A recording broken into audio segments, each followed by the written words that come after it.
సంగారెడ్డి జిల్లా పటాన్చెరు ఆర్టీఏ అధికారులు ఫిట్నెస్ లేని స్కూల్లో కాలేజీల బస్సులను తనిఖీ చేశారు. ఈ నెల 12 నుంచి పాఠశాలలు ప్రారంభించిన నేపథ్యంలో స్కూల్ కాలేజ్ బస్సులను తనిఖీలు చేపట్టి driver licence, bus fitness, permit, tax condition సరిగ్గా లేకుండా ఉన్న 13 బస్సులను ఆర్టీఓ అధికారులు సీజ్ చేశారు. ఇప్పటి వరకు ఆయా స్కూళ్ల యాజమాన్యాలకు బస్సుల ఫిట్నెస్లపై అవగాహన కల్పించామని, అయినప్పటికీ నిర్లక్ష్యంగా ఉంటూ విద్యార్థుల భద్రతను పట్టించుకోకుండా ఫిట్నెస్ లేని బస్సులను రోడ్డుపై నడుపుతున్నారని, ఇలాంటి వాటిని ఎట్టి పరిస్థితుల్లో ఉపేక్షించేది లేదని పటాన్చెరు ఆర్టీఏ విజయరావు హెచ్చరించారు. ఈ దాడులు మరికొన్ని రోజుల వరకు జరుగుతూనే ఉంటాయని అన్నారు.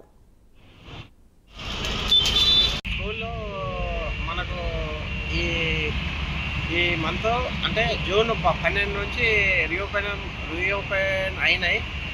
దీనిలో భాగంగా స్కూలు యాజమాన్యాలకు అందరికీ కూడా మేము ముందే ఫిట్నెస్లు అన్నీ చేయించుకొని స్కూల్లో మనం ఓపెన్ అయ్యే లోపల బస్సులన్నీ యథావిధిగా కండిషన్లో ఉండేటట్లు ఉంచుకొని రోడ్డు మీద వచ్చి స్టూడెంట్లను స్కూల్లో కానీ వాళ్ళ ఇంటి దగ్గర కానీ భద్రతగా దించడానికి మేము ఆల్రెడీ వాళ్ళకు ఆదేశాలు ఇవ్వడం జరిగింది. అయినా మా విధిగా మేము మరి ఇంకేమైనా ఫిట్నెస్ కాని బస్సులు ఉంటే మేము రోడ్డు మీద చెక్ చేయడం జరుగుతూ ఉన్నది. ఇది గత నిన్నటి నుండి కూడా చేస్తూ ఉన్నాం. నిన్న 4 బస్సులు సీజ్ చేసాము, ఈరోజు కూడా 5 బస్సులు సీజ్ చేసాము.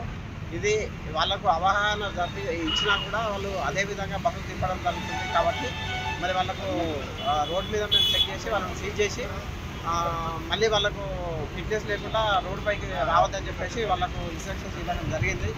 డ్రైవర్ లైసెన్స్లు కానీ, ఫిట్నెస్లు కానీ, పర్మిట్ కానీ, ట్యాక్స్లు కానీ, బస్సు యొక్క కండిషన్ కానీ అన్నీ కరెక్ట్గా ఉంటేనే రోడ్డు మీద రావాల్సిందిగా వాళ్ళకి స్కూల్ యాజమాన్యానికి విజ్ఞప్తి చేయడం జరిగింది.